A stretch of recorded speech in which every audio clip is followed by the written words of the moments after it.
Ça faisait bien longtemps que j'avais pas trouvé le Grand Prix de Chine aussi palpitant et intéressant, non dénué de tout drama, avec quelques tensions dans le peloton et avec un peloton globalement assez regroupé pour proposer quelque chose d'assez tendu, avec suffisamment de dirty air pour rendre la tâche du dépassement relativement difficile, mais sans non plus être trop intense pour empêcher les pilotes de réellement se suivre. Un asphalte resurfacé, une piste plus abrasive que prévu et des stratégies qui ont grandement fait les résultats de ce dimanche. Les résultats qu'on va passer en revue après les 3 disqualifications.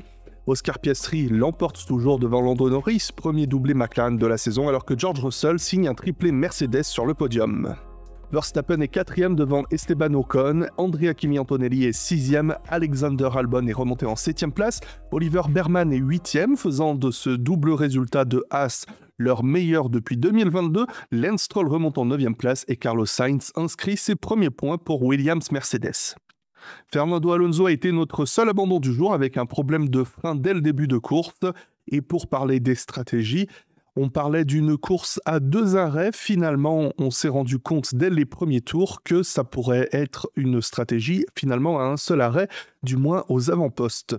Si l'usure pneumatique était importante, il y avait tout de même toujours des difficultés pour réellement se suivre, car si l'usure pneumatique était importante, elle l'était moins que prévu plus tôt pendant le week-end grâce à des températures plus froides pendant la course, et surtout on s'est rendu compte qu'il serait difficile de dépasser pendant la course, puisque même en remontant, il allait être plus compliqué de rattraper le pilote de devant à cause des effets du méchant dirty air. Néanmoins, tout le monde a commencé avec des pneus médiums, les exceptions étant Oli Berman et Lance Stroll ainsi que Liam Lawson, avant de basculer du coup sur des pneus durs. Hamilton est le seul pilote aux avant-postes à avoir fait un second arrêt, mais un second arrêt qui a été plus ou moins forcé puisqu'il avait du mal à trouver le rythme en course et pour essayer de forcer la main aux autres devant pour essayer quelque chose. Quand on redescend dans le peloton, et bien finalement, c'est chez Racing Bulls qu'on a trouvé que la stratégie à 2 arrêts n'était vraiment pas la voie à suivre, puisqu'on a perdu 2 places potentiellement dans le top 10. On voit que sur les vitesses maximales, ce sont les Ferrari et les Mercedes qui se sont particulièrement distingués, avec d'un côté des réglages aérodynamiques favorisant les longues lignes droites, et d'un autre côté, une Mercedes qui avait une excellente traction qui l'a rendue particulièrement difficile à suivre dans la longue ligne droite, puisqu'elle fait suite à cet escargot un petit peu technique dans lequel justement Leclerc notamment avait du mal à suivre Russell pendant une bonne partie de la course. C'est ce qui a fait justement les difficultés pour le pilote Ferrari de dépasser ou ne serait-ce que de rattraper Russell dans cette section-là malgré un meilleur rythme sur cette partie de la course dont il est fait question. On note au passage des vitesses moyennes assez médiocres pour les Alpines et un petit peu meilleures mais pas énormément pour les Kick Sauber de manière générale. Et on va rester sur les graphiques pour vous laisser admirer les nouveaux Formule Blabla Team Ideal Championship Generator 2001.5 by Striglon qui vont nous accompagner pour le reste de l'année. Sans grande surprise, on constate que les 2 pilotes McLaren ont été très proches globalement en termes de rythme, même si on note que sur le début du Grand Prix, Norris était un petit peu en retrait, ce qui s'explique très simplement par le fait qu'il a essayé de garder une distance assez honorable derrière Piastri pour justement éviter de trop endommager ses pneumatiques, quelque chose qu'il avait justement fait pendant le sprint et qui lui a coûté assez cher. Mais ensuite, en fin de course et sur le reste du Grand Prix, il s'est plutôt rapproché et lorsque, en fin de course, il a commencé à vouloir attaquer, il a rencontré des problèmes de frein et il a été contraint justement de revoir ses ambitions à la baisse et de finalement devoir protéger sa position face à un Russell qui était en train de revenir. Premier week-end où Oscar Piastri s'est montré comme le favori du début à la fin avec un superbe tour de qualification sur lequel on est revenu dans Popol, que je vous invite à retrouver sur Blabla F1 VOD, et un tour de qualification beaucoup plus brouillon pour Lando Norris, qui a eu du mal ce week-end à aligner les 3 secteurs, même si pendant le Grand Prix, il était un petit peu plus en confiance. Et je reviens un petit peu dessus parce que j'ai oublié de le mentionner. Quelque chose qui est un petit peu mieux aussi au milieu de course de Norris, ou du moins le premier tiers de course, et lorsqu'il est sorti des stands, il avait perdu la position face à Russell, se retrouvant dans une mêlée avec un pauvre Lance Stroll qui s'est retrouvé là sans rien demander à personne. Et pour le reste, blablabla, lutte mondiale, blablabla, faut pas se faire la moindre erreur, blablabla, ah oui, mais il faut que je me montre parce que je suis pas le numéro 2, blablabla, blablabla. Continuons ensuite avec les Mercedes. Russell continue de faire exactement ce qu'on attend de lui en tant que nouveau meneur de l'écurie, avec une qualification et un Grand Prix très solide. Encore une fois, comme en Australie, on pouvait pas en attendre beaucoup plus de lui, et il a fait l'absolu maximum, tirant même un tour de qualification vraiment magistral que je vous invite à regarder si vous en avez l'occasion. Malheureusement, il aura bien pu essayer de défendre 2 fois face à Norris, mais c'était inutile tant la McLaren avait un avantage assez net face au reste de la concurrence.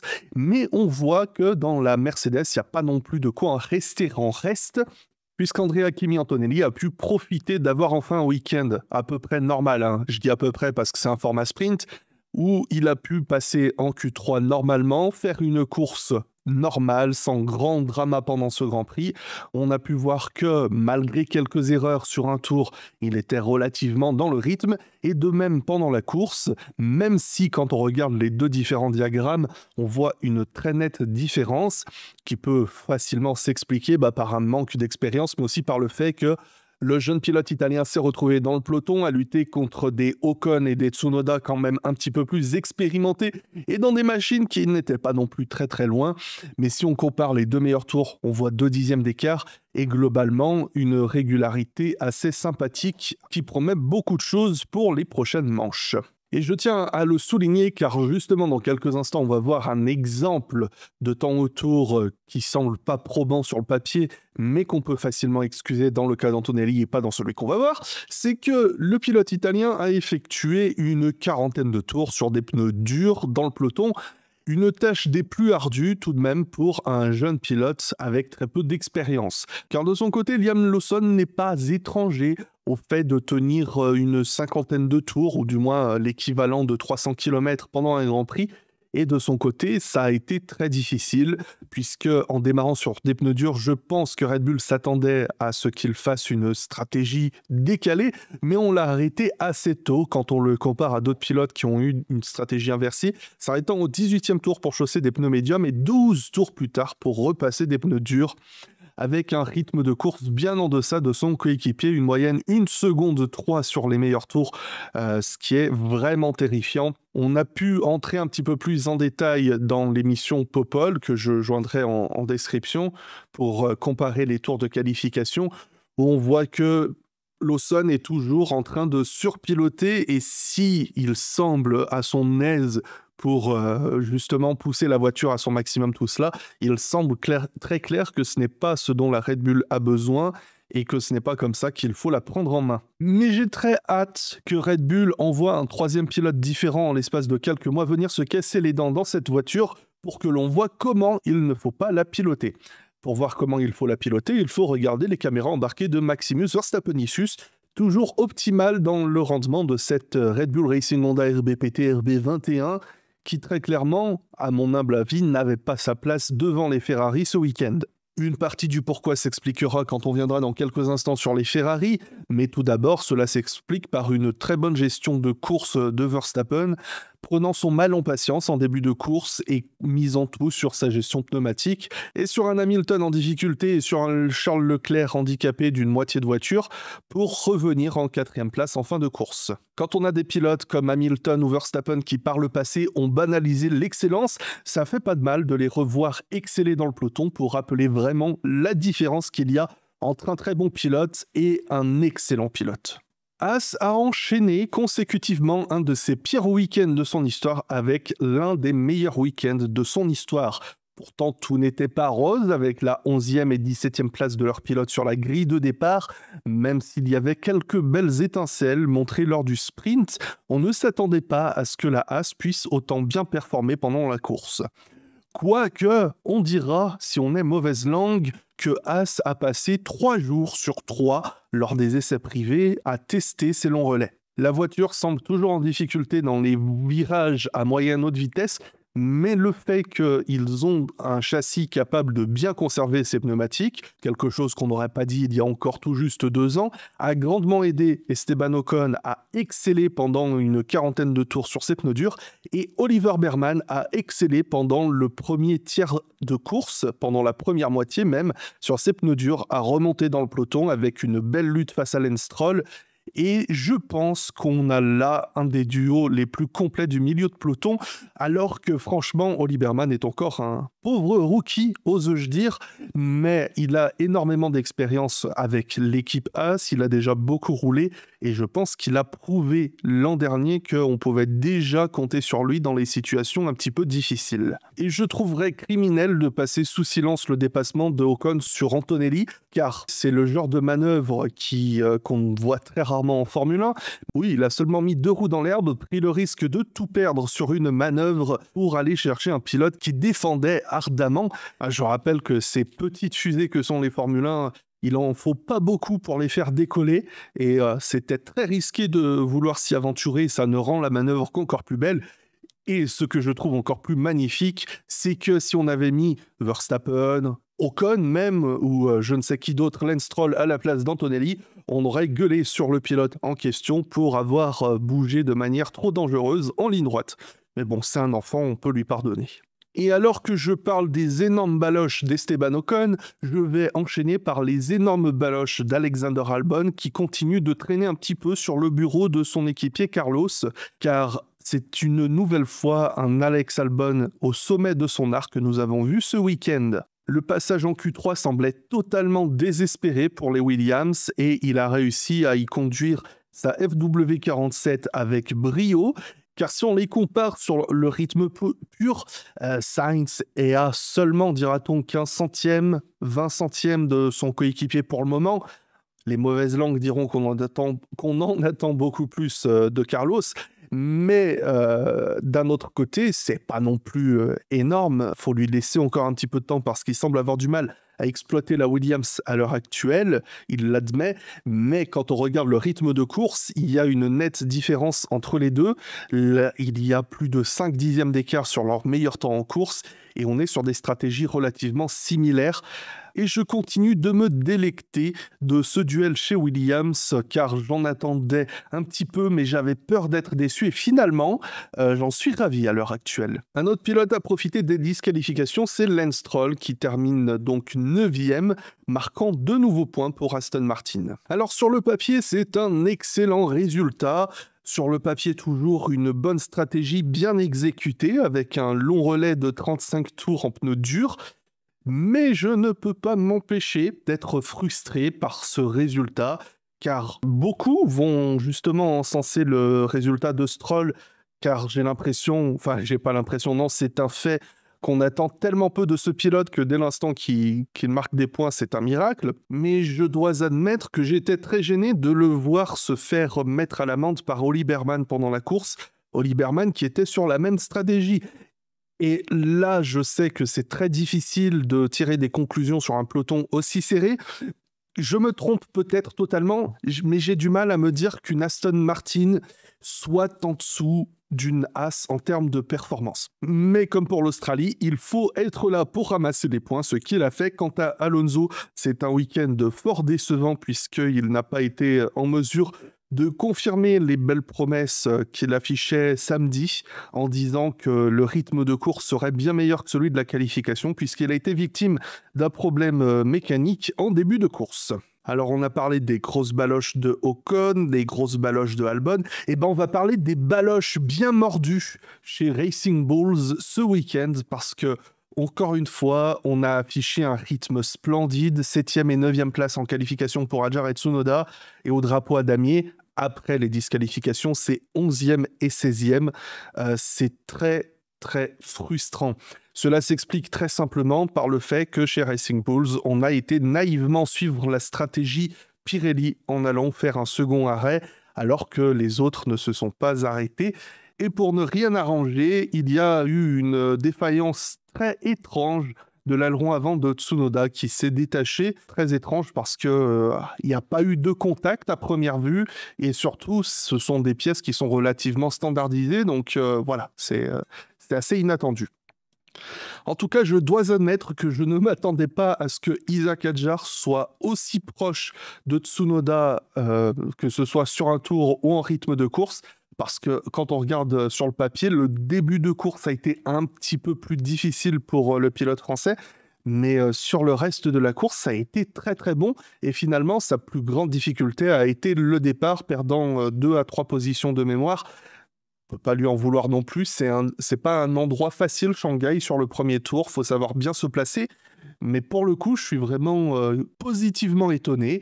Et quant à Tsunoda, je vous invite à noter l'avis que vous avez sur lui actuellement et de le relire dans quelques grands prix si par malheur il finit chez Red Bull.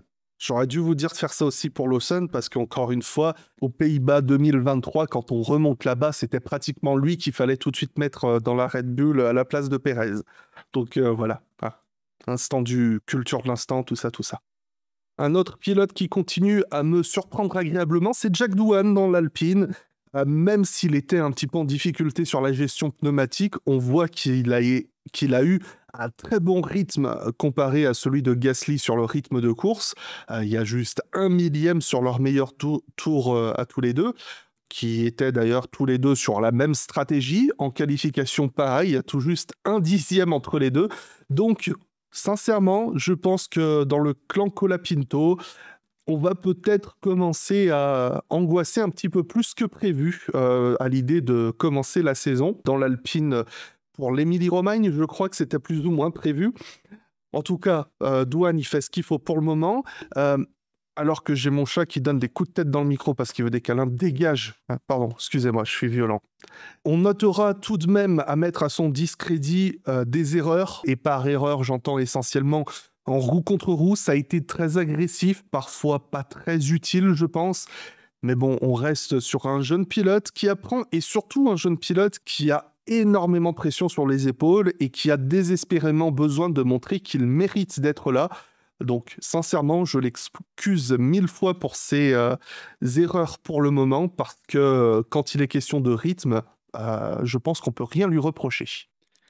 Et je n'en dirai pas beaucoup sur Pierre Gasly, car il a clairement aussi fait ce qu'il pouvait avec ce qu'il avait. Donc, beaucoup avec pas grand-chose, si je puis dire. Parce que voilà, il a eu quelques petites luttes sympathiques, mais dans tous les cas, c'était des luttes perdues d'avance. Chez Kick-Sauber, c'est un week-end également à se mordre les baloches, parce que clairement, ils ont 2 bons pilotes dans leur voiture. Ils ont une voiture qui aurait potentiellement pu aller taquiner de la Haas, par exemple, mais ça a été finalement n'importe quoi, avec un Gabriel Bortoleto qui nous a fait une Mazepin au départ, dans le premier tour, en se mettant dans le gravier, ce qui lui a totalement détruit sa course. Et ensuite, il a démontré un très bon rythme, et globalement, et c'est là où je vais plus taper sur son coéquipier, un meilleur rythme que Nico Hülkenberg en course, et ça se voit. Mais aussi, cela s'explique par le fait que Hülkenberg a subi des dommages à son fond plat. Alors on dira « Oh, mais qu'est-ce qui s'est passé ?» Eh ben, Hülkenberg, comme Bortoleto, s'est foutu dehors. C'est juste que vu que c'était moins impressionnant, je crois pas qu'on l'ait vu à la réalisation. En tout cas, il a souffert lui aussi de gros coups de survirage. Dans les 2 cas, les 2 pilotes n'ont pas particulièrement blâmé la voiture ou quoi que ce soit de bizarre. Donc, on va partir du principe que c'est une coïncidence que ce sont les 2 coéquipiers qui ont fait les mêmes erreurs plus ou moins au même moment de la course, parce que Hülkenberg en a eu 2. Une fois à la sortie du premier escargot et un petit peu après là où Bortoleto s'est sorti. Donc voilà, c'est pas glorieux pour l'équipe parce que Hülkenberg avait fait une très bonne qualification en se plaçant sur la grille en 12e place. Il y avait de l'espoir et finalement il n'y a eu que du désespoir. Ok, alors on a fait McLaren, on a fait Mercedes, on a fait Red Bull, on a fait Haas, on a fait Aston Martin, on a fait Williams, on a fait Racing Bulls, on a fait Alpine, on a fait Kick-Sauber. Il manque qui? Ah oui, les Ferrari. C'est vrai, j'avais oublié qu'elle c'était là ce week-end. Alors qu'on sort d'une saison 2024 où on a montré qu'on était capable de reprendre les choses en main avec un bon opérationnel chez Ferrari, les 2 premières courses de 2025 viennent remettre tout cela en question. Espérons que ce sont là aussi des coïncidences coup sur coup. J'ai tendance à penser que cette SF25 est assez capricieuse, même si tout au long du week-end on a vu les performances plus ou moins fluctuer globalement, le fait que Ferrari soit autant fluctuant en termes de niveau dans la hiérarchie, autant à Melbourne qu'à Shanghai, me fait vraiment penser qu'il y a une phase d'exploitation optimale de la Ferrari qui est excellente, mais qui est très difficile à trouver et à obtenir, parce qu'on a vu Hamilton très à l'aise ce week-end. Et lorsqu'est venu le moment de la course, Leclerc, qui n'était pas du tout à l'aise tout au long du week-end, a été le pilote qui s'est retrouvé le plus à son avantage, qui s'est montré très agressif, qui est bien remonté sur Russell lorsqu'il a pu se débarrasser de Hamilton. Pourtant, il y a eu une chute dramatique à cause d'une usure pneumatique. Alors, usure pneumatique qui, je pense, n'a pas été aidée par un dégât qu'il s'est plus ou moins lui-même infligé au départ sur son aileron avant. On rappelle qu'à Shanghai, on a pas mal de virages rapides à droite. Le dégât sur l'aileron avant étant à gauche, je pense que ça n'a vraiment pas aidé l'usure pneumatique. Mais aussi peut-être que le département aéro de Ferrari sera amené à se poser des questions sur pourquoi le fait d'arracher un morceau de notre aileron ne coûte pas tant de points de performance que cela, alors qu'en théorie, si on en croit ce qu'on lui disait à la radio, c'était 20-30 points de perf en moins, cette partie de l'aileron en moins, donc ce qui est supposé être énorme. Visiblement, pas tant que ça, ou alors Hamilton avait 1 seconde 5 dans sa voiture pas cassée qu'il n'a pas été capable de trouver, ce dont je doute grandement. On peut voir très clairement sur les diagrammes en boîte que Hamilton a été le plus rapide des deux et de très loin, mais la différence, c'est que Hamilton a bénéficié de pneus neufs sur la fin de course et je pense que ça fausse énormément les deux graphiques. J'aurais bien demandé à Srigun de faire des graphiques comparatifs, tout ça, entre tel et tel tour, mais j'y ai pas pensé et j'ai pas envie d'aller lui reparler juste pour ça parce que je l'aime pas. Mais lui dites pas parce qu'après il va arrêter de travailler gratuitement. Mais bon, en tout cas, ça a fait plaisir de voir Hamilton commencer à être vraiment performant dans la Ferrari, même si c'était pendant un sprint. J'admets que pour la première fois depuis 2-3 ans, j'ai regardé un sprint, mais c'est parce que c'était le début de saison et qu'il y a plein de trucs qui ont changé par rapport à l'année dernière. Les rookies, les transferts, tout ça, donc forcément, ça m'a rendu curieux. Et fondamentalement, j'en reviens à peu près aux mêmes questions. Ouais, c'est cool, mais ça sert à quoi? On a beau y ajouter des points ou tout ce qu'on veut, je trouve ça chiant. Enfin, chiant parce que c'est 19 tours, c'est très peu. C'est juste quand ça commence à devenir intéressant, ça s'arrête. Donc c'est dommage. Mais bon, je suis peut-être trop vieille école à plus ou moins accepter que la beauté de la Formule 1, c'est que ce soit pas spectaculaire et que le spectaculaire soit de l'exceptionnel et pas de l'ordinaire. Mais bon, ça c'est peut-être le vieux moi qui dit ça. Au final, c'est un peu comme ces débriefs. C'est chiant. À quoi ça sert? Pourquoi vous m'écoutez? Je sais pas, mais je vous en remercie quand même. Des bisous, à très bientôt sur Snapchat et au revoir.